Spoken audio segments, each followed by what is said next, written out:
Cent Joseph higher secondary സ്കൂളിൽ 10ാം class വിദ്യാർത്ഥിനിയാണ്. എൻ്റെ വാപ്പിയുടെ പേര് അസീർ, എൻ്റെ ഉമ്മയുടെ പേര് സെബീന, എൻ്റെ ബ്രദറിൻ്റെ പേര് ഇർഫാൻ അസീർ. പ്രശസ്തമായ ബെന്യാമിൻ്റെ ആടുജീവിതം എന്ന പുസ്തകമാണ് ഞാൻ ഇന്നിവിടെ പരിചയപ്പെടുത്താൻ പോകുന്നത്.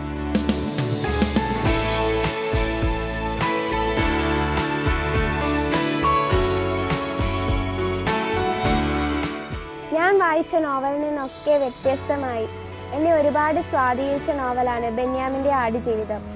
ഈ നോവലിലെ പ്രധാന കഥാപാത്രമായി വരുന്നത് നജീബ് എന്ന വ്യക്തിയാണ്. കേരളത്തിൽ മുങ്ങാങ്കുഴിയിട്ട് മണലെടുത്ത നജീബ് എന്ന തൊഴിലാളിയെ സൗദി അറേബ്യയിൽ എത്തിയ ഉടൻ ഒരു അറബി തട്ടിക്കൊണ്ടുപോയി അടിമയാക്കുന്നു.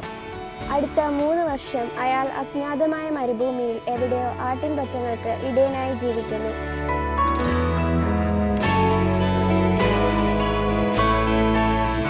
അഗാധമായ ഏകാന്തതയിൽ ജീവിക്കുന്ന നജീബിന്റെ ജീവിതത്തിൽ പ്രതീക്ഷകളെല്ലാം അണഞ്ഞു പോകുന്നു.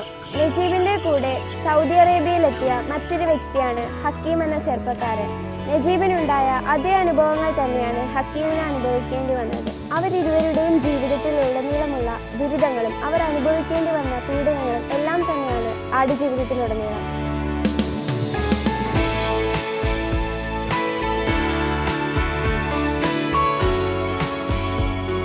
അവരിരുവരുടെയും ജീവിതത്തിൽ പ്രകാശം സൃഷ്ടിച്ചുകൊണ്ട് ഒരു പുതിയ അതിഥി കടന്നു വരുന്നു, ഇബ്രാഹിം ഖാദരി. അദ്ദേഹമാണ് അവരെ നാട്ടിലെത്താൻ സഹായിക്കുന്നത്. എന്നാൽ അവസാന നിമിഷം നജീബിന് മാത്രമേ തിരിച്ച് നാട്ടിലെത്താൻ സാധിക്കുന്നുള്ളൂ.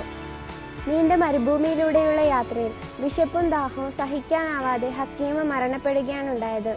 ഈ നോവൽ വായിച്ച് എത്ര നാളുകൾ കടന്നു പോയാലും ഒരിക്കലും മറക്കാനാവാത്ത, മനസ്സിനെ പിടിച്ചുലയ്ക്കുന്ന നിരവധി വായനാ ദൃശ്യങ്ങളാണ് ആടുജീവിതം എനിക്ക് സമ്മാനിച്ചത്.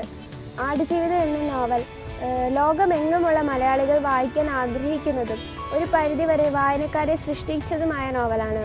ആടുജീവിതം സാങ്കല്പിക ഭൂവിഭാഗത്തിൽ നടക്കുന്ന സാങ്കല്പിക ജീവിതത്തെക്കുറിച്ചുള്ള ചോരയും നീരുമായുള്ള നോവലാണ്.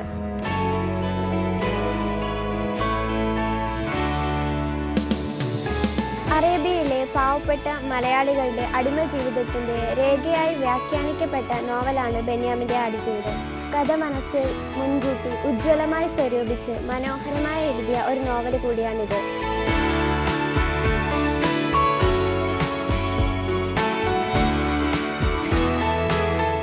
പിറ്റേന്ന് നേരം പുലരുന്നതിന് മുമ്പ് തന്നെ ഇബ്രാഹിം ഖാദരി ഞങ്ങളെ വിളിച്ചുണർത്തി. ചൂടേറും മുമ്പേ വാ നടക്കാം. എഴുന്നേറ്റപ്പോൾ കാലിന് മന്തു പിടിച്ചതുപോലെ ഭാരം തോന്നി.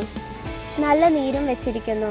എന്നിട്ടും അത് വകവയ്ക്കാതെ കാലു വലിച്ച് ഞങ്ങൾ ആ പൂഴിമണ്ണിലൂടെ നടന്നു.